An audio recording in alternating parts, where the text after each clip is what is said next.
Are you looking for a fun way to win up to 25 times your money this football and basketball season?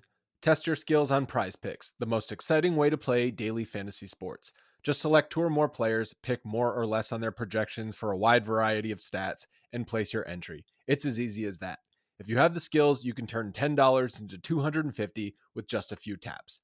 Easy gameplay, quick withdrawals, and injury insurance on your picks are what makes Prize Picks the #1 daily fantasy sports app. Ready to test your skills? Join the PrizePicks community of more than 7 million players who have already signed up. Right now, PrizePicks will match your first deposit up to $100. Just visit prizepicks.com/bluewire and use code BLUEWIRE. That's code BLUEWIRE at prizepicks.com/bluewire for a first deposit match of up to $100. PrizePicks, daily fantasy sports made easy.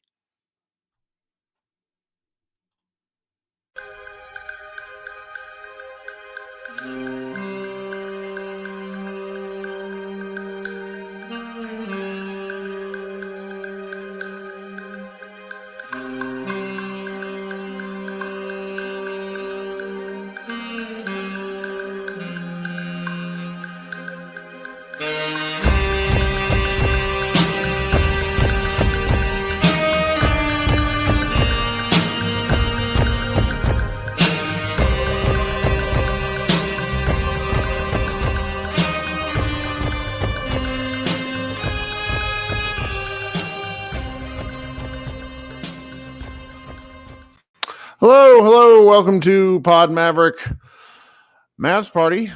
My name is Kirk Henderson. As you probably know, I'm editor-in-chief over at MavsMoneyball.com, and I run this show with Josh Bowe, but he is taking the night off here.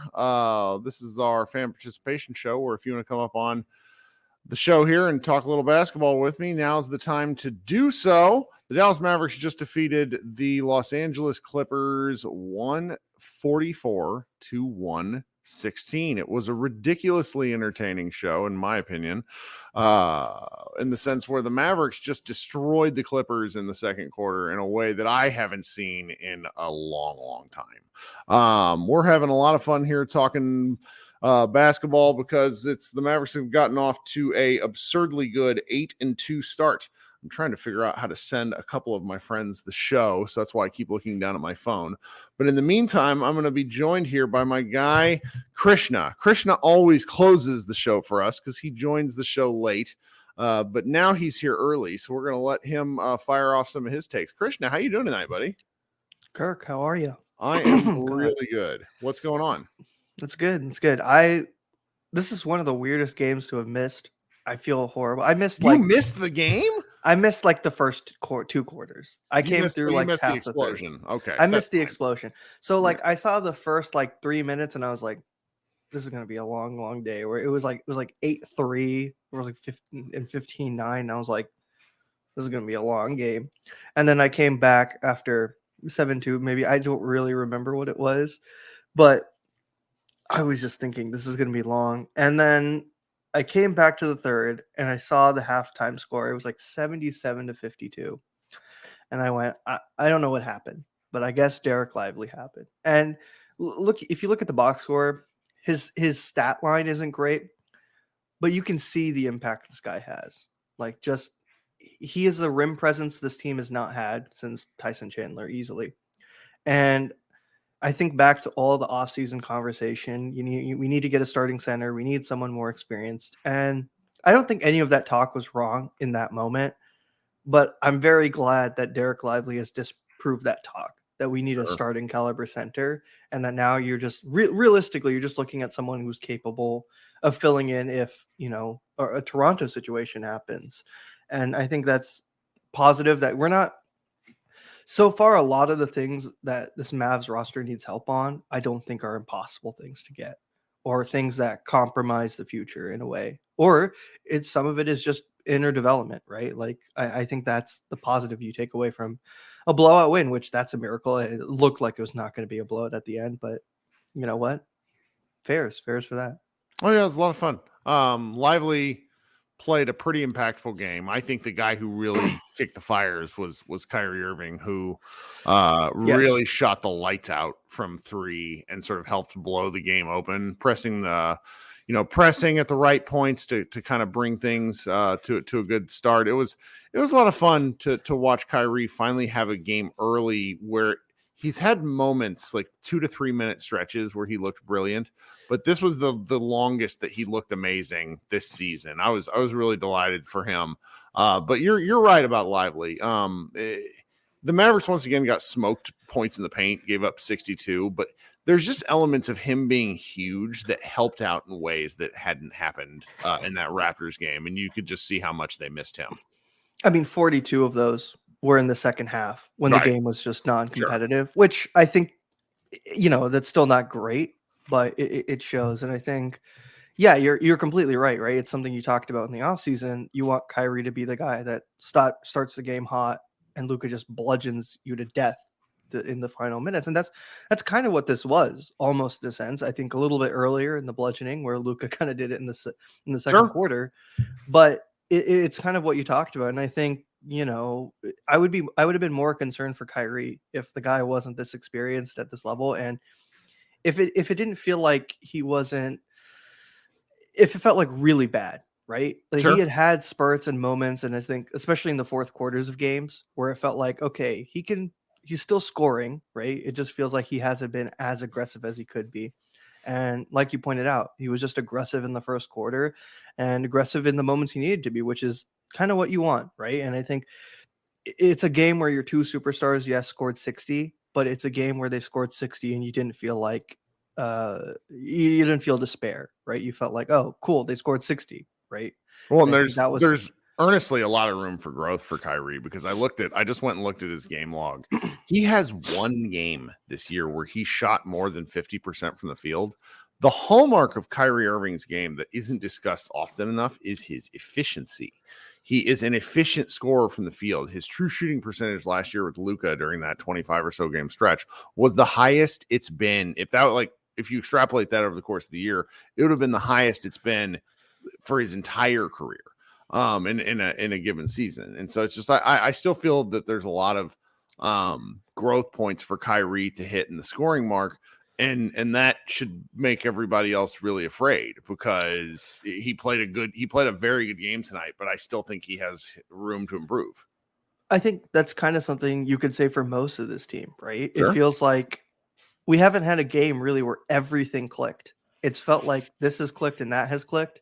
And I don't think that's going to happen, right? I don't think there's no team, even the team that wins the championship, they don't have, a stretch where just everything is clicking, but you kind of have stretches where you feel like, oh, most of it is good. Like I me, I'm a huge Josh Green fan, but I would say the biggest negative from this game is Josh Green. Yeah. And the fact that, that's the one negative you can say, I don't think is something I don't think we could have thought about, right? No, and even him, Josh Bowe and I really kind of went in on him, but it's more of it's not that he's bad in so much as he looks lost. And so I think given how long the NBA season is, he's going to be just fine just because they're going to need him at some point. And if he plays, a big stretch of minutes, I think he's eventually going to figure out his role. Yeah. And I think, it's easy to forget he is 22, right? Sure. That's pretty young in NBA players' development. I think that's 23 in a week, though. But yes, you're still right. Yeah, he's not 27. He's not 28. Exactly. Yeah. If this was, like you're saying, like if he was Derek Jones Jr.'s age, right, mm-hmm. and he was performing like this, I'd say, oh, that's concerning. And I don't think it's like people are worried like, oh, does it diminish his value trade? I don't think so. I think a team would on a contract that low risk in terms of his age and stuff, like if you had to trade him, I don't think it would kill that. So really, I'm not worried. And even some of the OMAC stuff, like he was rough, but it's kind of second what I think it is. I think he has the skills defensively to play at this level. It's just his offensive game. It's not there yet. And the one thing I've trusted with this coaching staff, even going into the season, was they've done a really good job just developing young guys. Like I think a lot of us were frustrated last season with Hardy not getting minutes, but Hardy has looked like way better in terms of his just confidence and just being confident, right? And I think that's something that, we didn't see a lot with the few young guys we had beforehand. And part of it is I think the young guys now are way more talented than we've had in the past. But part of it is just it feels like they've been having time to bed in, which is something I felt like we wouldn't have had seasons prior, where we would have felt like, oh, we need to put Omex in right now and throw him into the fire. And so it's a nice change of pace, and it's a good victory. And I don't know if you've seen that Kendrick Perkins clip, but I mean, Luka loves playing the Clippers, and you know what? Oh yeah. This might be the first year I would say I would not mind facing the Clippers in the playoffs. I don't want to. I mean, it's that playing James with fire. Harden first quarter. That James Harden, you didn't watch it. James Harden had 6 free throws in the first quarter. Like he did the thing he always does, which he turns into dust because he's weak and he's the. But I don't want to do that. Like that, the Mavericks still gave up 126 points. Like I don't. No, thank you.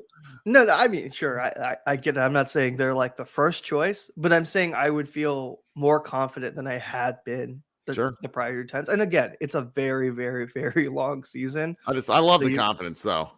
Yeah. I mean, look, I definitely did not feel this way at all. Like even in 2022, if we had faced the Clippers that year, I think I would have been terrified. I would have been mortified. So it's a different feeling, right? There's a feeling of confidence within players and fans, and even after a bad loss like that against Toronto, for the team to come back like this, I think is a good sign. And obviously still some tough games ahead. And, everyone's talking about, we need to see them against good teams, but this is not a bad team. Like this is, and I love this win. This felt very milestone-y to me because I was worried they were going to get destroyed after the Toronto game and just how poorly they defended the paint and how poorly they came out, and that they turned it around is really unbelievable to me. I'm delighted. It is. I think it's a combination of Kidd, pushing the right buttons. I got to give Kidd his credit. He's been really good so far in the season. Just the rotations and, getting guys to put effort in, right? Even if it doesn't always, reap the rewards. Like we're not having, 32-point defensive halves. You can see guys putting effort in on both sides.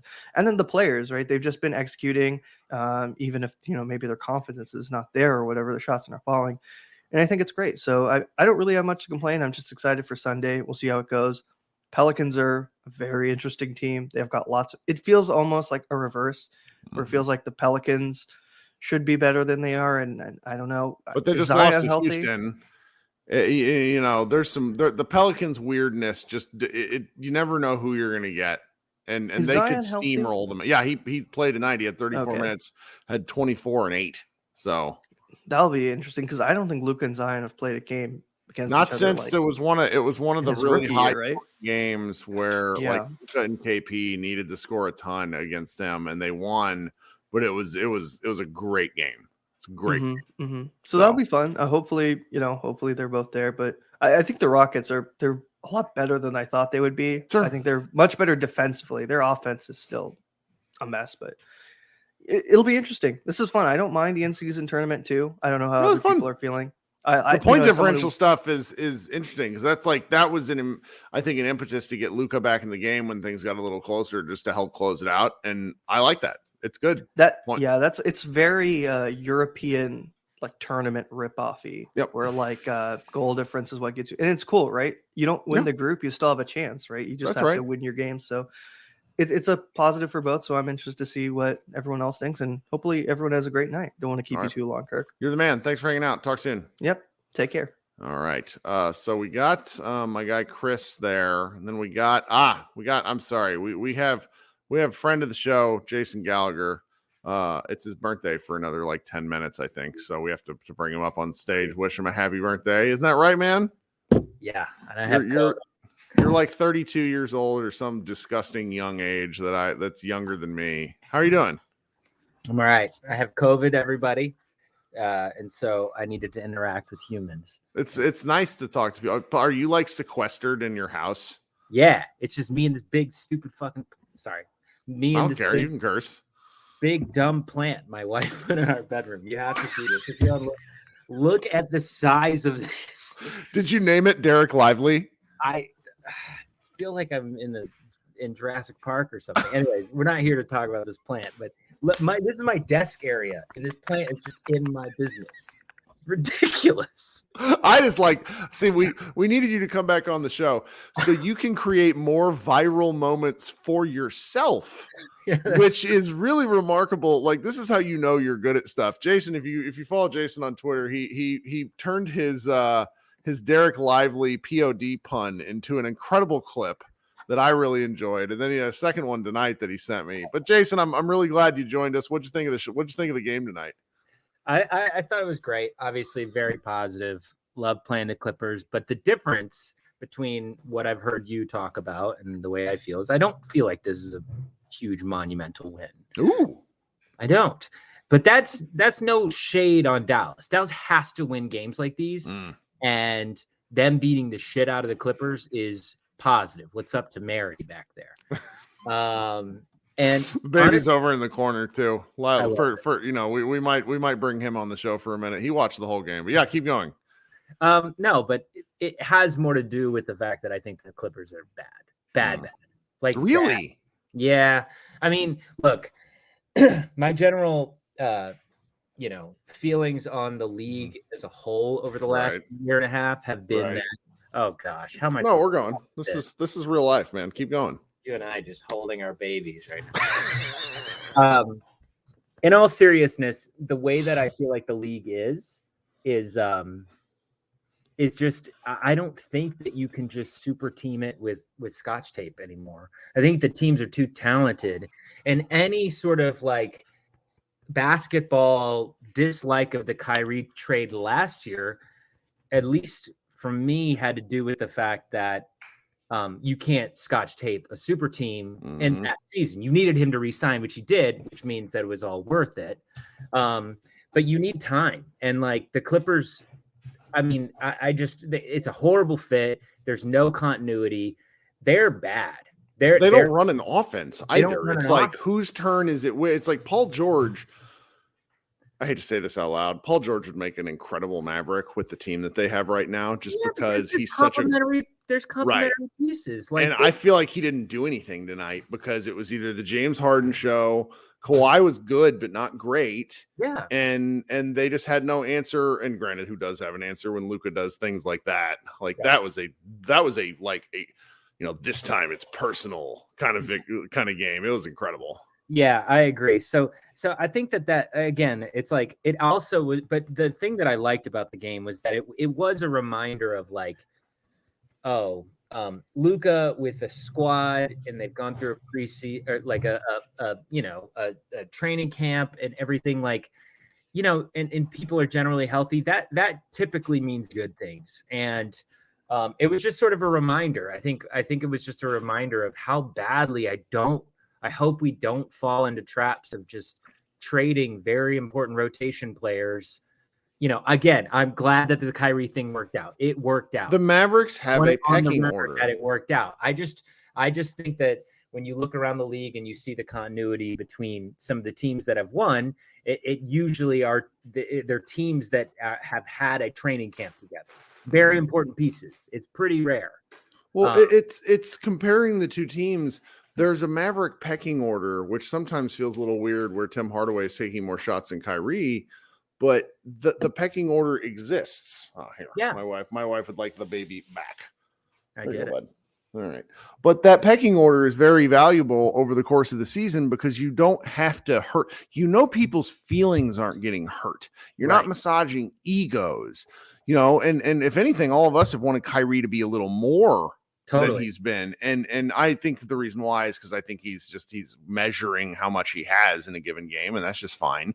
But this level of, I don't know, sort of tiering of where I feel the Mavericks players can go, where at certain nights, certain guys step up. They all feel like they know what they're responsible for, and those paths being somewhat, clear. And then there's a lot of room for growth within those guys' roles. Like Chris Vernon says this a couple of times, and it's not, he didn't invent this phrase, but he says it more than anybody else that I think of, where he says, being a star in your role. And the Mavericks have guys that I think can fit that. Our first guest, Krishna, talked a little bit about Derek Lively. Lively was kind of boring tonight statistically, but I felt like he was really impactful to the game. And it's just every night, even, Toronto lost aside, that was a pretty bad one. But even against the Nuggets, 8 of 9 games so far this year, I really feel like the Mavericks have had guys do things that they can build on, and gives me a lot of confidence that the Mavericks can hit their stride at the right point in the year. Well, you know, and what you said about sort of being able to set your own expectations at the beginning of the season. We're all very hard on Kid, but it's really difficult. I think He's done good. I think it's difficult to coach a team that's made a major offseason trade for not just the on-court reasons. Kyrie and Luka are both incredibly talented. That's not it. It's that the expectations that you've set at the beginning of the season are very crucial, very, very crucial. There was one time that we had a coach on, and he had talked about that very thing, that a team that he was coaching had made a trade. And if it were up to him, that player would be, playing a lot more, but there is an expectation that was set previously to when that player was there. So it's sort of difficult to navigate those waters. And again, it's like I think I'm so out on that building philosophy that it makes me so out on the Clippers. Like, sure. And again, it like the Mavericks with Kyrie in a full offseason and everything, they look awesome. Like Kyrie looks awesome next to Luka. Like he just does. And I'm with you. I don't think we've seen the best of it. And so I don't know. I mean, obviously people are saying, they haven't played anyone good, but this is the start of the only thing I'm going to push back on is this is the start of the NBA season. Yep. Every team's trying hard. And we have maybe not played the best teams, but it's not like we're playing these teams in February where people know the writings on the wall or whatever it might be. These teams are all trying to win. It's early. So I don't know. I'm high on the Mavs right now. I really, the rebounding bums me out. The big situation bums me out a little bit, but it's a fun group to watch. And it feels like a group that understands each other a little bit. I think that's right. So I need to ask you a question. So the show that you produce, the Old Man and the Three, had an incredible guest this week, an NBA Commissioner, Adam Silver. Understanding that you guys talked about they talked about a whole bunch of topics on the show. I'm really curious for your take on the NBA midseason tournament, because this was a midseason tournament group play game, and it was important that the Mavericks actually get a win if they want to matter for that thing. And then the point differential apparently mattered. And it was in the back of my head. It's not a forefront thing. I've talked a lot to a lot of different Mavs fans and NBA fans that don't like it, but I kind of do. Everything, none of this matters. Eat Arby's. Putting arbitrary stakes on this is a lot of fun. And for people that act like, oh, the NBA players aren't going to care. These guys have walking contests. They're insane competitors. You could, quarter flipping, whatever you want to call it. So what do you think of this so far? Yeah, I really enjoy it. I think in large part, there's always these trickle down effects, and it's like I'm holding a golf pencil. I was really hoping it was a cigarette. No, I wish. I keep it by my desk though. But the thing about the play-in tournament, for example, I think we all like it, but I think a slight negative effect of it, is that teams like the Miami Heat and the Los Angeles Lakers actually make it pretty deep in the playoffs. And if you're a casual NBA fan, you're kind of like, well, why do I need to watch in November and December? If these teams are just turning it on in April, does it really matter? And so I think that there's a little bit of that effect going on. I track things within our own YouTube channel and stuff like that. And I can tell that people seem to be somewhat fatigued over the normal talking points of MVP and blah, blah, blah. And so I think a way to sort of just add a jolt of something, I mean, the way that these leagues and these important games and all this stuff, it was all constructed over a time that was different in the world, not to get so big and existential, but this whole model of 82 game season, these types of playoffs, and they happen here and there, that was at the time, that was basic cable was running the show. Basic cable's not running the show anymore. You are literally battling with a generation that is obsessed with 15-second videos and blah, blah, blah. You have to pop, and you have to find more ways to pop. and more ways to pop. And I shit on those courts, but it's something. I don't mind the attempt, if that makes sense. No, neither do I. And so I'm pro it, and you've been on this, but I watched, I saw a clip of the end of the Sacramento Kings Oklahoma City Thunder game, and Sacramento, time was running out. They had the game in hand, but they were trying to jack up the point differential. So Harrison Barnes shot a 3, even though they had the game won, and he missed. Shock.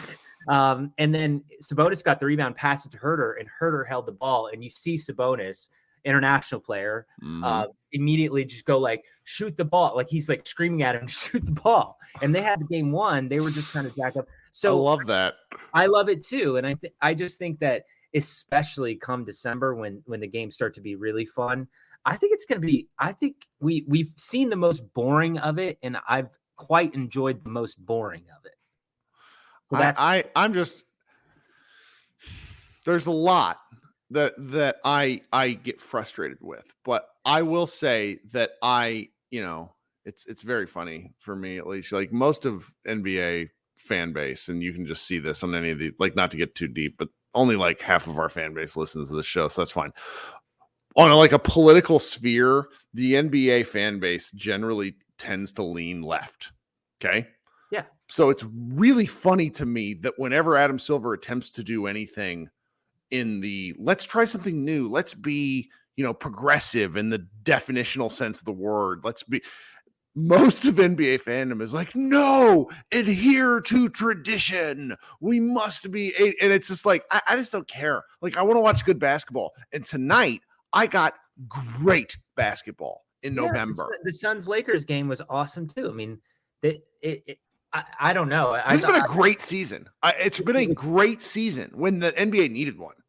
Yeah, definitely. And I just think that I think that the tournament has been, I mean, I think the only thing sometimes I'm like, I don't know how to fix this, but I think that if there are some stakes that the fans could feel, and by that, I sort of mean Tyrese Halliburton talked about like a playoff bid. I have no idea how you do that. Yeah. I think that there's in some ways an attempt to do this while not changing rules so much that you wind up changing how you can compare it to history or whatever. And so that's probably where some of it's coming from. But at this point, it's like, fuck history, fuck all of that. I kind of think that would make even a more world of difference. If you could promise the winner something as substantial as that, or something that, again, that the fan base, because the winner is like, oh, we get a trophy, and then our players get a lot of money. Like, I don't know, Jason Gallagher doesn't really give a shit. So do you know what I mean? I know the players care, and that's fun, and I love that. But I think that the next step of it is to figure out a way to make these incentives a little higher for the fans too. Mm-hmm. You know what I mean? Yeah. Well, I had fun. I did ask you to come in here because I always like your takes, and I don't want to keep you too long, but I'm going to do our traditional. Do you have any more takes you'd like to get off? Are you going to ask me a question? No, I'm going to ask you a question, but it's not basketball related. Oh, so yeah. So no, my only takes was that I think the Clippers suck. I love it. So, all right.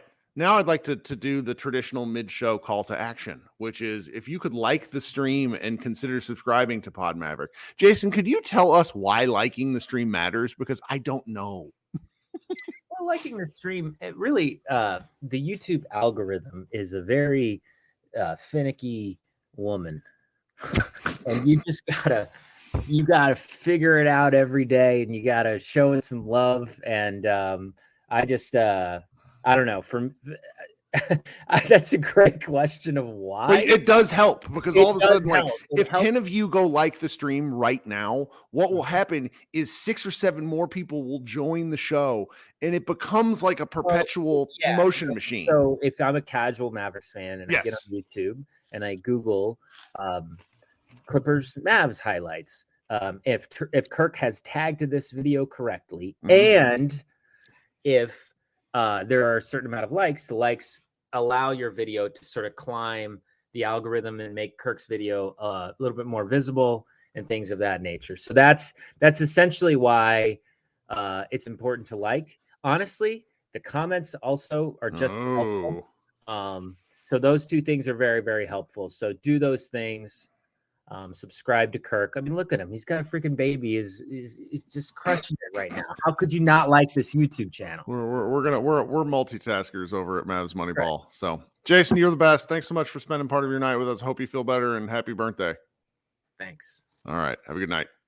Okay, gonna punt to some ads real quick on the audio feed. There's still a way for me to do this in the show, inserting a mid feed, but I don't know what I'm doing, so I will learn that. Our listener Jonathan sent me a video of how, but I just haven't learned. We're driven by the search for better, but when it comes to hiring, the best way to search for a candidate isn't to search at all. Don't search, match with Indeed. If you need to hire, you need Indeed.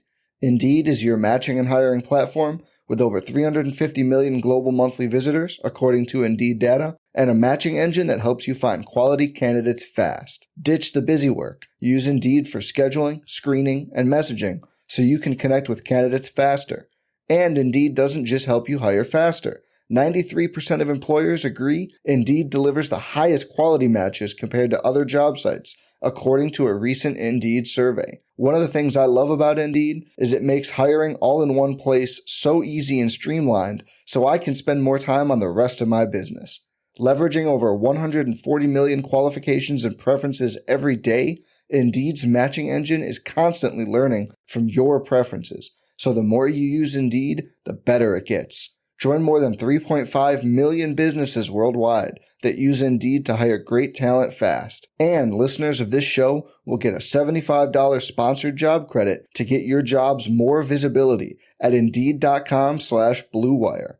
Just go to Indeed.com/Blue Wire right now and support our show by saying you heard about Indeed on this podcast.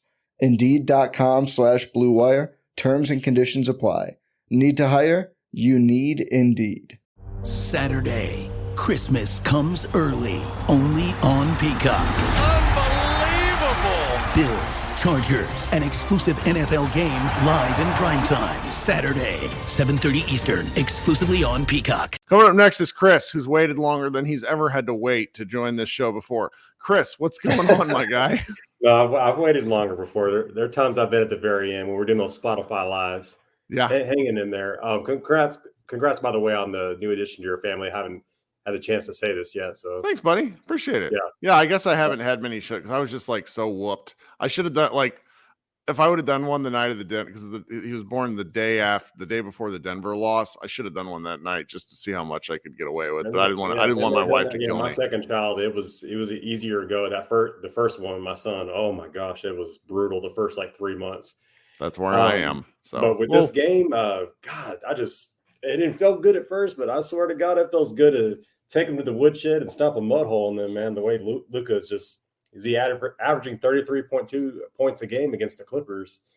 That's like top 6 or top 7 all time on a player averaging against a team. So that's awesome. And honestly, dude, I hope and pray to the basketball gods that we play the Clippers in the playoffs. And I know it's early in the season, but I swear to God, dude, I'm still pissed off about that 2021 playoffs. Game 6, we're up 18. Rick Carlisle takes out Luka. I just having some, bad memories about that. So I would like to see them in the playoffs and dismantle them and blow that team up like we did the Utah Jazz. Not really the Suns. I mean, we beat the Suns out, but we didn't break their team up. But I would love to, in your opinion here, what do you think about James Harden? If he has, and it's probably going to happen, another bad season, or the team, let's say they don't even make the play-in, and they're probably going to make the playoffs, but let's just say they have a bad season or first round exit. Do you think he's back in the NBA next year? He's an unrestricted free agent. I mean, yeah, but it's such a difficult, weird thing for him because he's a Hall of Famer. But he's been on 1/6 of the league now. And that just doesn't happen like this. Like Shaq obviously played for a ton of teams. LeBron played for 4 teams now, I think. There's only 3. Whatever. The point is, though, is that this is messy. And he is uncomfortably strange with how he's been. And I'm glad we don't have to think about him. Could you imagine Like there's a Kyrie element of this where when Kyrie joined the team, I was legitimately worried. And so far, those worries have not been founded whatsoever. And versus James Harden, he joins the team and they can't win a game. That's how like they're 0-3 in his starts. They ruined their chemistry. And on top of that, I looked at the trade details and I mean, they gave up a lot. I think that they gave up a lot for what they're getting. They gave up 4 these rotation players, and they gave up some first round picks. Yeah. Pick swap, second round picks. I mean, it's dangerous. So, once they're bad, they're going to be generationally bad in a way that's kind of hard to contextualize. They just take these shortcuts real quick that they think that it just doesn't work that way. They were really good a couple of years ago. That team that they had, they should have just kept them together. But with the Mavs and all, I'm hoping they give Max a little bit more minutes. I know he's not. Was he 6'7"? He's a pretty big guy, but he's a big man, big guy. I really pick and choose when he can get into the game and just get some reps in. That's nice to see him. He made just 1 point tonight, but still, I'm kind of surprised Rashawn Holmes isn't playing as much. Maybe is he washed up to you in your opinion? I just don't think he fits what they want to do defensively, and they're already bad, and so it makes everything else worse. Yeah, that's kind of my take. Center, man, like we're Lively. What happens if he rolls his ankle and is out in a few games, or just gets injured and he's out 10 games? I mean, we're in trouble. Like, yeah, I mean, that's where I think I think the Mavericks make a trade for a veteran big at some point, someone else, but I don't know who. So. I'm really hoping Tim Hardaway Jr. keeps having that stock rise. No matter how good he plays, man, I seriously want him traded. Like, I just hope that we can get something for him. And I'm talking about something. I mean, we need a backup center.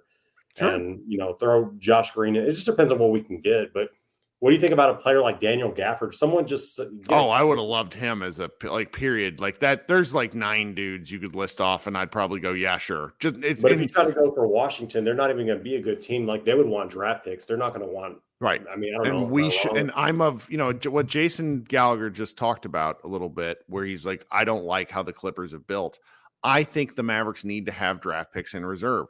At the rate that we're going, the Dallas Mavericks do not have their 2024 pick. It will go to the Knicks. Right, yeah. Then I'm pretty sure the Mavericks would have their 2025 pick and their 2027 pick to use in trades. But this is way early for this. But look at how Denver built. Denver sent off one of their best players to the Indiana Pacers. They just let him go, and they replaced him so far with draft guys. And look at what the Mavericks have, that one of their most bright spots, a guy from the draft. The NBA draft is filled with so many talented players year over year. This next year, if the Mavericks miss the lottery this year, which we hope they do, this is going to be one of the I think this will be not like a weak draft, but a draft where the consensus is not there. And that there's just so many good guys year in and year out, where if you're drafting in the 20s, you can get a decent player. You just need to have the pick to take the player. Yeah. Thank God we missed the playoffs last year, just with that pick and just the player we got. I mean, obviously it was torture last year, but wow, I'm just so glad we missed the playoffs last year. Not, this. I know we're not going to. I mean, it would have to be catastrophic, like Luka getting injured, Kyrie getting injured, throwing in the towel, 60 games in or something. I just don't see that happening. But is there a player that you have off the top of your head? I mean, when can we actually do like a full-blown trade? Like, some of our guys, are they limited on when they can be traded, like middle December or something? I'm sure they are. I might ask CBA Mavs. Scott, if you're listening to this at some point, let's give us a primer on this. I don't want to say anything that's wrong. If there's a player out there that would, you would throw Hardaway in, you would throw right.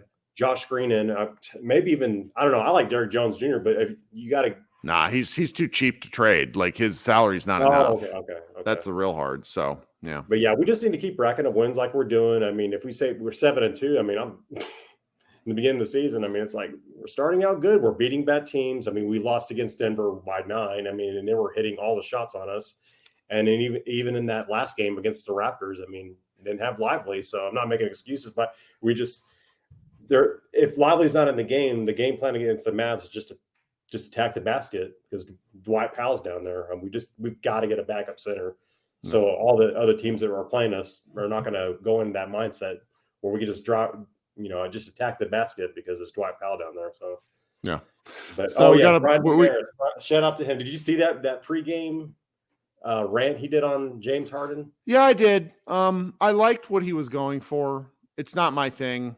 I don't really love that. He just had that, bro. You just had I don't that really get it. up. It's like he's not wrong. In fact, he's correct. It's just I didn't where did that come from? Yeah. Like why? It's just like all at once in a 2-minute video is like, yeah. Damn, that's crazy. So I don't know. I was hoping that Harden didn't see that before the game because then he would go off on us. But thank God, always fun to beat the Clippers. Like I said, I hope we play them in the playoffs. So all right. Well, thanks, man. Appreciate you hanging out. Thanks. All right. So we got a gentleman in the chat that wanted to let me know, I'm wrong on the particulars, and I kind of knew that I was. My point being is that I want this dang Knicks pick to convey already, just so it can open up some possibilities for the Mavericks to have trade assets down the line. I want them to use the draft picks on players when they have a draft pick, but I would rather have the draft pick as an asset than not. And what, the Mavericks have built their team in such a way to where they can't really do that. But it's still what I hope for anyway, but thank you for the correction. All right, Leo, what's going on, man? Hi, Mr. Kirk. How much have you been sleeping? Just to start off. Yeah, baby sleep's pretty good chunks of time. But the problem is you get REM sleep after 4 hours. And I don't think I've gotten REM sleep in 2 weeks. So, oh well. Mavs stuff has prepared me for this. Sleepless nights on the East Coast, I'm guessing. And playing video games like an idiot. I did have a baby 7 years ago, but he never slept. So it's been training, all leading up to this, just never sleeping again and getting slowly dumber with every passing day. Ooh, you're not making that's okay. That much a great thing to look forward to, man. Yeah. So what are you thinking, man? What's going on? Well, we're a tenth of the way through the season. I just want to know any narratives you're trying to push, anything that you feel you want to take a victory lap on, looking Nothing. at HB? No, I mean, the only thing I was really hoping for the season was that Lively would be ready by the second half of the year. He's clearly ready right now. So that's a great win for the Mavericks. I've been pretty wrong about Omax playing early. I wish he was a little more ready. That's fine. I'm trying to think what else. Luka looks really darn good. But that's kind of a given. I'm trying to think if I had any scorching takes during the summer. I'm really glad, I had mentioned a lot during the preseason that 6-4 was what my hope was for the first 10 games. And the worst they can do in these first 10 games is 7-3 because they're currently 7-2. So getting off to a great start feels good. I'm sure the Mavericks wanted that themselves, but it just hadn't happened in Kidd's coaching career. This is the best start he's had by a country mile. So. Would you say his adjustments have also been the best and to start off the season? I don't know, because the thing that they've done the best, I think, is change Luka's rotational minutes to where he's only playing parts of every quarter instead of entire first and third quarters and then 6 minutes in the second and fourth. I think that's really helps. The offense isn't as good in the first, but then it's a little more high powered in the fourth. And that sort of element to change the rotations for Luka, because that's something he has to agree to, frankly, as a super duper star is pretty amazing. I'm glad it's worked out so far, and I'm interested to see how long they can push it. And another one of your takes you actually got right was Dante Exum has looked like what Josh Green is supposed to be on offense. He is a connecting tissue and he drives to the basket. Today was the first game that we really saw that, though. This was a really good Dante Exum game. I'm glad for him. And maybe we're just riding off the high and drinking off the Kool-Aid, but I mean, I'm going to be real, man.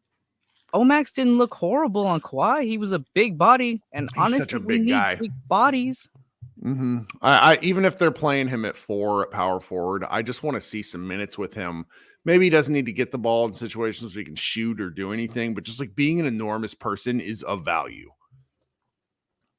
And then final thing, just before I get off, is there a dream person you're looking forward to? I know for 21 going on 77, their dream guy is OG. Do you have a dream person you want on the team that you think would lift this team into a higher tier? No, I'm a garbage can when it comes to trades. Josh Bowe and I are probably the worst two people in Mavs media about that. Like Dalton always has like 35 people that he would like to trade for. I just want another functional big that looks like he can play because I think Maxey and Dwight Powell, like I think Maxey is Toast. Maxey is done to me. Now I hope he turns it around. I hope I'm wrong. Dwight Powell can still steal you 12 minutes a game, but they just need somebody else. I did say the last thing was a fine thing, but I think this is my final thing. I think DJJ might be like the steal of the offseason with his contract and what he's giving. I don't know what the other candidates would be through 10 games, but I'm sort of wondering if he's not somebody that could be considered for most improved player. Like he looks amazing. Kelly Olynyk, that's a good one. Because he's scoring what? He's the only other player scoring 20 points coming off the bench. He's helping out a 6-1 Sixers team. Sure. But DJJ, the defense that he brings, the size deficit that the Mavericks are currently at, and the offense that he's bringing, I'm hard pressed to say who else is supposed to come off the bench for him. No, who knows? All right, thank you, Mr. Kirk. Hope you get good man. Talk soon. All right, coming up last, and then I'm going to go to bed because I can hear the baby upstairs. Is my guy Brandon? Brandon, welcome back to the show. What's up, my guy? I'm good, Kirk. Are you doing well? I am well. What do you got for us tonight? Man, Luka's looking thin and hitting his free throws, and he's nice. So, how can a Mavs fan complain? He did, but he only took 4 free throws tonight. Doesn't that seem wild to you with how many points he scored? Yeah, that is crazy. But what's crazy is that he shot a technical. Did he really? You know what I mean? That's probably the first time in a long time. Yeah, I don't remember the last time because I sometimes feel like Kidd chooses people for technicals that he wants to get going, not guys who are going to score the point. But like he let Tim Hardaway shoot one tonight, and like Tim's a really weird free throw shooter. Yeah. Sometimes he just can't hit stuff, and I like that. That's important. That's an interesting observation. I like that. Yeah, it seems like in the past it would have been Tim and maybe Kyrie that was shooting them, but hey, he's putting a little bit of confidence in the guy. I hope, but sure. He's looking good, but. You know what? I was thinking about Jaden Hardy, and I feel like his growth would probably come on another team because he's trying to split minutes with a guard-heavy, rotation. And plus, he needs to kind of create his own shots. And him playing on the side of Luka or Kyrie or even Tim, guys that are ball dominant, he's not really going to get that chance to, really develop into the scorer that he could be. So, I kind of wonder if this is like even maybe a showcase for him to where teams could say, hey, maybe we can do something with this guy. I think there's something to your take, but I will say that I think that the Mavericks have put him in multiple positions to do well this year. And like today it was a mixed bag of a game. He had 11 points in 12 minutes, which is actually quite good. But then he had 2 really bad turnovers. And, you hate to nitpick at a guy, but I think where he struggles is if he has to make it's like a read option in football. Like when he makes the quick decision, he normally makes a good decision. When he has time to size up, I'm like, oh no, because he's not quick enough to really like make multiple moves. Right. But when he commits to a drive, like he's a great cutter. He got a ball like a couple of times tonight where he had like slashing layups to the hoop that were fantastic. I think the Mavericks have made him look more competent than he is. And I don't mean to say he's bad, but it's like when he makes, like we saw him during Summer League, when he has the ability to dribble, it's like, oh no, this is too much. So I like the role that they have for Hardy. I wish that role would expand, but I would want it to be the same role that I sort of apply to Tim Hardaway, which is if you get the ball in your open, shoot it. If you have a lane, drive. Otherwise, move the ball. Don't hold it. Don't let the ball stick. Does that make any sense? It do. But you know what? I was thinking, man, that just think about Dennis Smith Jr. He wasn't able to develop along Luka because those were 2 ball dominant guys. Sure. And I think that's kind of what hindered his growth as an NBA player is that he was kind of like, Hardy. He was able to cook, but when it comes to actually the flow of the game, that's not his thing. And it's the same thing with Hardy. They're shoving trying to shove him to a position where the flow is good, but he's not an interesting take. Yeah. Because he's not gonna get the chances on these Mavericks. Like that's just the nature of it. It's not that he's not good enough. I mean, he's not good enough, but that's not why he's not getting the chances. It's because the other guys are so much better. But and think about some of the other guys that in the past that were kind of not good players, but when they went to another team that excel, like, Crowder, he definitely excelled because like right after he left Dallas and went to Boston, he excelled. Do you remember who they were playing over him? God. Richard Jefferson. Oh wow. I remember because I liked Jay Crowder at that time, and he just never got minutes, and that's why he got sent off in the balls in the now Dwight Powell trade. They kind of shoved him over in the corner and tried to make him a jump shooter, but then he got to Boston. He was able to kind of figure out his game. But and one more thing, Kirk. Well, I was talking to somebody I was communicating with somebody in the previous show, and I was thinking, who's the most improved player coming back from last season on the Mavs team? And I think my early pick would be Tim because he's shooting a lot better, and I think he's taking smarter shots. I think in the past he was more shooting out of force, but now he's shooting more purposeful shots. I like this. I mean, it's when Tim is, someone made a joke in the last show that like a 2 for 17 night for Tim is coming, which I think is probably true. Yeah. But I've just always had a soft spot for Tim. I'm not really rational about him. I like him. He never gets too high or gets too low, which I think is pretty important. He did a show with JJ Redick several years ago when he was with the Mavericks, but it was like 2020. That just stuck in my head about how he could play off the bench or as a starter. And I think like his sort of willingness to embrace different roles has been pretty important for the Mavericks. I talked a little bit earlier about how this team has like a tiered system of you got Luka at the top of the pecking order and just guys that are willing to accept the role like Tim has and also take advantage of the jumpers and the shots that are available it's just nice to see.